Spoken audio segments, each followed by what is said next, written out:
Have you ever wondered what happens to lottery winners when they suddenly strike it rich? It's a dream come true, right? Well, for some lucky individuals, winning the lottery is just the beginning of a roller coaster ride filled with unexpected challenges. For those who've won millions to the most recent $2 billion jackpot winner, their stories reveal how life can take a surprising turn as soon as they get their hands on the money.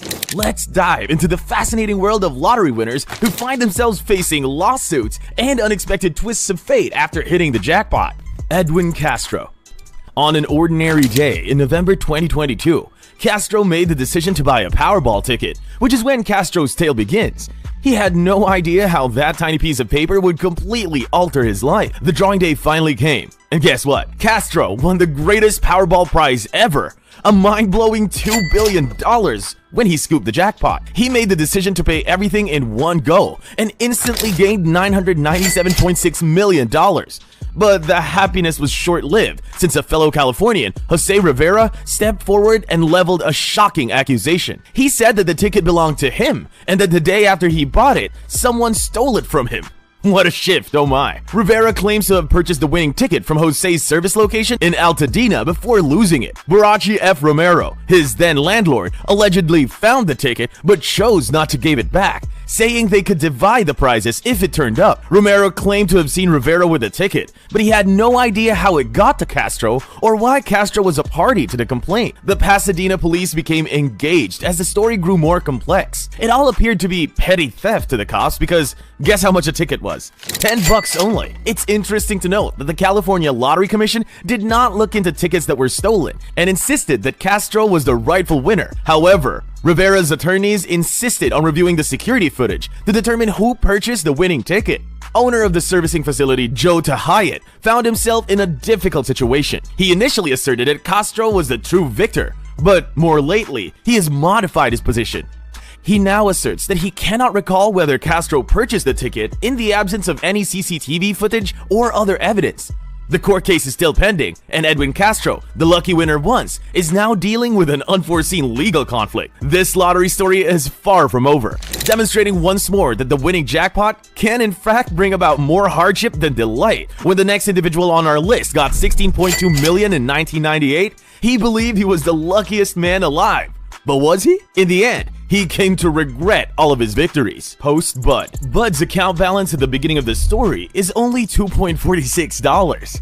A $32 million prize offered him some optimism because he was disabled and short on money. He offered his ring for sale for $40 in an effort to change his luck. He gave Anne, his lover and landlady, the ring and requested her to buy him 40 lottery tickets. He was awarded half of the grand prize when his luck changed. However, as the saying goes, more money, more issues. Bud made the gravest error of his life, one that would forever change the direction of his existence, by neglecting to seek the advice of a financial counselor. His decision not to consult a professional financial advisor would have long-lasting effects. Unaffected by the advice to practice financial restraint, Bud started a spending binge that got out of hand.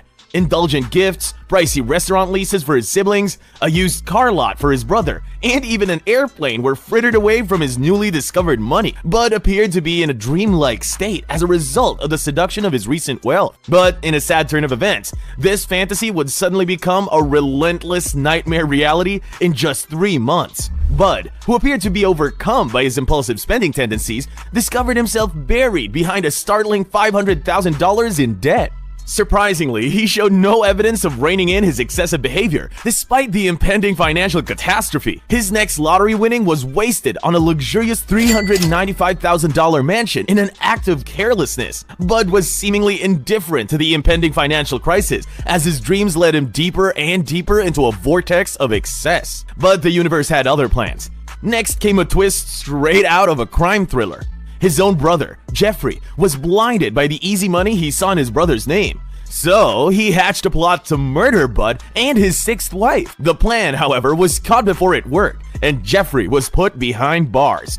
A lawsuit arrived just as Bud might have believed that the storm was over. The lucky tickets purchaser asserted that she was entitled to a portion of Bud's money. Bud believed that to be an unreasonable demand, despite the fact that she wasn't at fault. He spent $129,000 on legal bills in order to win the lawsuit. Bud lost the case, and the money 3 years later.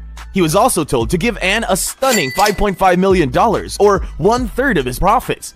But in order to pay up, Bud had to sell almost everything. Then, the unimaginable occurred. He had borrowed money from numerous people at that point, so one day, a person knocked on his home requesting money. But because of his situation's frustration and anger, Bud ultimately shot the man. Of course, the murder was reported to the police, who arrested him. Once Bud was released from jail, everything started over. His big prize, which had once been a glimmer of hope, had now become a tornado of debts, treachery, and courtrooms. The man who believed he would discover his happily ever after spent the rest of his life in an endless nightmare. He managed to get by on a $450 monthly disability payout and food assistance. Abraham Shakespeare. Abraham was born in Florida and grew up picking oranges. With only $5 in his pocket and a pitiful $8 an hour salary, his early years were anything from glamorous. Shakespeare had served 2 prison terms because he was living on the edge and had committed numerous small offenses. He barely made ends meet by doing day labor such as cleaning dishes and working as a garbage guy. Shakespeare finally made the decision to gamble on a lottery ticket on a fateful day in November 2006. While riding along with a truck driver named Michael Ford on a nighttime food delivery route, he went to a mini-mart and bought 2 quick picks with the last of his $5. Shakespeare's luck finally turned out to be in his favor on that day, as he won a staggering $31 million prize. He chose a lump sum and received a little over $11 million after taxes. Shakespeare found himself suddenly a millionaire rather than a struggling worker. But as quickly as his good fortune had come, it had also gone. His finances were dwindling between loan installments, a new house payment, child support payments, and the trust fund for his son. Then came a surprise turn of events. Michael Ford, the truck driver, sued Shakespeare.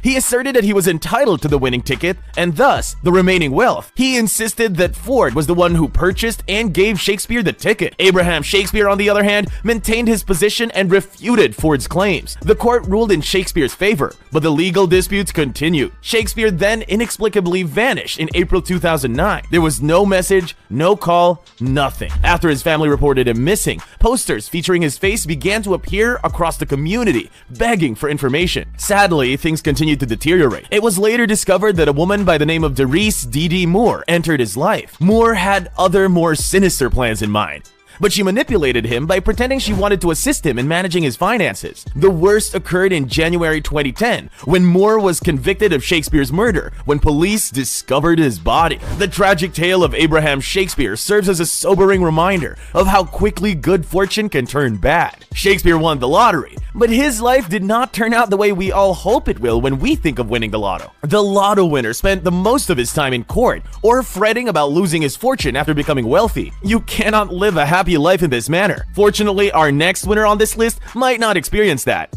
He has recently been featured in a lot of media, so you probably know him. Tonda Lynn Dickerson. Tonda Lynn Dickerson was a typical Waffle House waitress in the late 1990s. She had recently undergone a divorce and was making a modest living. She had no idea how drastically her life was about to change. One fortunate day in March 1999, Edward SUED, a frequent diner, gave her a gratuity in the form of a lottery ticket rather than change. It was a singular act that was about to get remarkable. Days later, the draw was held. Unexpectedly, Tonda's ticket took home a whopping $10 million. Since it was a blessing, she chose to take the money in payments of $275,000 per month for 30 years. Overnight, her sense of reality shifted, and she decided to leave her work as a waiter. When her Waffle House co-workers learned of her victory, however, the fairy tale began to take a dark turn. She was accused of breaking her pledge to share her victory. They claimed that this oral agreement was legally enforceable and that they were entitled to a share. Tonda's legal issues grew worse, and within a month, she was fighting expensive legal fights. Her colleagues who testified about her alleged promise were supported by the court in its decision against her. However, Tonda turned down the court's offer to let her keep nearly $3 million of her wealth. She made the choice to put money into a family business. The legal disputes were still ongoing though. Her life was changed by the tip from Edward SUED, who stepped forward. He stated that if Tonda won, she would have given him a new truck. The court was involved once more, but this time they decided Tonda's commitment was not enforceable. At long last, success.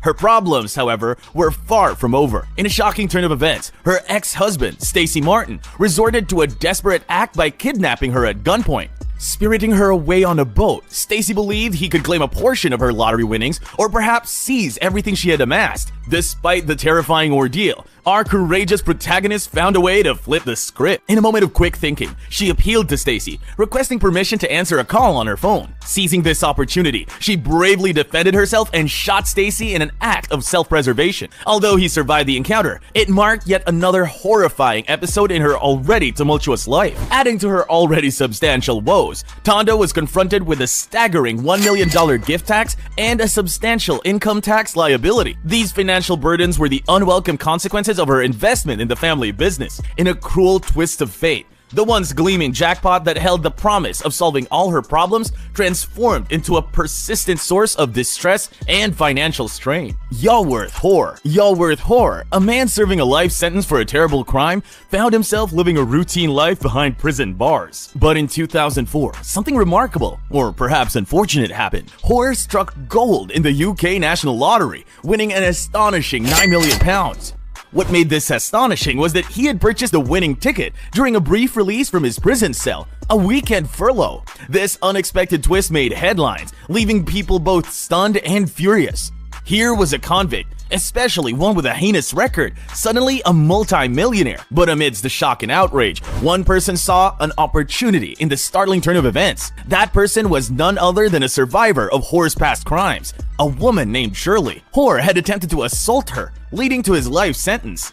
Upon learning of Hoare's lottery win, Shirley took a bold step and filed a lawsuit against him, seeking compensation for the pain and trauma she had endured. This legal battle was no walk in the park, but Shirley refused to back down. Her legal team pushed boundaries, arguing a victim should have the right claim to compensation if their offender came into a significant amount of money later on. The case journeyed all the way to the UK's highest court, the House of Lords. In an unprecedented and historic ruling, the court sided with the victim, Shirley. This groundbreaking case not only transformed Shirley's life, but also reshaped the legal landscape in the UK. It redefined the rules surrounding compensation claims in such circumstances. As a result of this legal victory, Hoare was compelled to part with $1 million from his lottery winnings. In the end, Shirley's quest for justice and compensation turned the tables on a convicted rapist. Her actions became a powerful symbol of resilience and empowerment, showing that even in the face of adversity, one person's determination can bring about profound change. Americo Lopez. Welcome to Elizabeth, New Jersey, a small community brimming with dedicated people. There were some Portuguese-American construction workers living there. Since these men had been friends for a very long time, they established a custom of occasionally combining their funds to buy lottery tickets. Americo Lopez, one of these 6 pals, was given the responsibility of acquiring these tickets on the group's behalf. Then, in November 2009, they accomplished the unthinkable by winning the lotto. But Lopez kept the victory a secret rather than telling his friends the exciting news. He abruptly gave his notice and left his position. He told his friends a lie when they pressed him, saying that he required foot surgery. Nobody harbored any suspicions, but unfortunately for Lopez, by the spring of 2010, the truth was out. Online, a friend discovered Lopez's name with a sizable check in hand. His pals were all startled and wounded, and they realized they needed to take action. And what's this? They filed a lawsuit against Lopez, claiming they were due a portion of the earnings because their joint funds were used to purchase the winning ticket. The court heard their claim. The legal case lasted for several weeks. Everyone found it difficult because these pals were now forced to argue in court. Lopez insisted repeatedly that he had paid for the ticket out of his own pocket and that it wasn't part of the occasional group tickets they would purchase. In testimony given in court, his wife said that Lopez had informed one of the buddies, Danielle Estevez, about the victory in March 2010. Estevez sobbed because he was so upset. But in the end, the jury sided with the friends because the evidence was against Lopez. They stipulated that Lopez had to give them a portion of his winnings. One of the 5 pals was Condino Silva Sr. He sobbed when the decision was made. His son Silva Jr. revealed the cause and stated the entire case had been quite stressful. So it wasn't happiness about the victory. However, they were optimistic about the result. The winnings, which had been put on hold since 2010, were divided among the pals when the decision was reached. They had no huge plans, even with the additional funds. They took a 2-week break, but they intended to return to their construction jobs, the same ones they had been working on with Lopez after the break was over. Strangely enough, the same day and with the same numbers, Lourdes Salinas of South Francisco had also won the lotto. She was fortunate that her reward was unaffected by the legal dispute in New Jersey. The tale of Americo Lopez thus demonstrates that becoming a lottery winner is not necessarily a dream come true. It resulted in a legal case and friendships being lost for him. Denise Rossi. Let's dive into the incredible story of Denise Rossi, who won a massive $1.3 million in the California lottery. But what she did next turned her life into a roller coaster of secrets, legal battles, and broken relationships. Denise seemed like an ordinary wife, married to Thomas for 25 years. Out of the blue, she surprised Thomas by asking for divorce. What Thomas didn't know was that Denise had a remarkable secret. Just before seeking a divorce, she became a millionaire in the lottery. But here's the twist. Denise chose to keep this life-changing news hidden from everyone, including her husband. Denise didn't just keep her lottery win a secret. She made a careful plan. She went to great lengths, even using her mother's address to get her winnings, all to make sure Thomas didn't find out. But as they say, the truth has a way of coming out. 2 years after their divorce, an unexpected letter arrived for Thomas. This wasn't just any letter. It was from the lottery company, sent to the wrong address, but ended up in Thomas's hands. Suddenly, the well-kept secret was exposed. Feeling deceived, Thomas decided to take his case to court, using California's law that says assets acquired during marriage are shared property. Denise argued that she hid her lottery win because she didn't want her ex-husband to have any of it. However, the judge saw things differently. Denise was charged with fraud and malice, and as punishment, her ex-husband was awarded every single penny of her lottery prize. Denise's attempt to keep her lottery fortune all to herself had unexpected consequences. She not only lost all her winnings, but also strained her relationship with her former spouse. This story raises a thought-provoking question. If you won a life-changing lottery prize, what would you do? In the world of lottery winners, the stories of sudden fortune, unexpected legal battles, and life-altering twists continue to captivate our imagination. These individuals set out on a journey with dreams of financial freedom, but their paths took them through uncharted territory, filled with challenges they could never have foreseen. As we conclude our exploration of these lottery winners' remarkable experiences, we're reminded that life's journey is often filled with surprises, and even the luckiest among us can find themselves facing unforeseen obstacles. Yet, in the face of adversity, some find the strength to persevere, while others discover the true meaning of their newfound wealth. So, as we bid adieu to these compelling stories, we leave you with a thought. How would you handle life-changing riches and the unexpected challenges that might follow? It's a question worth pondering as we continue to dream of hitting that elusive jackpot.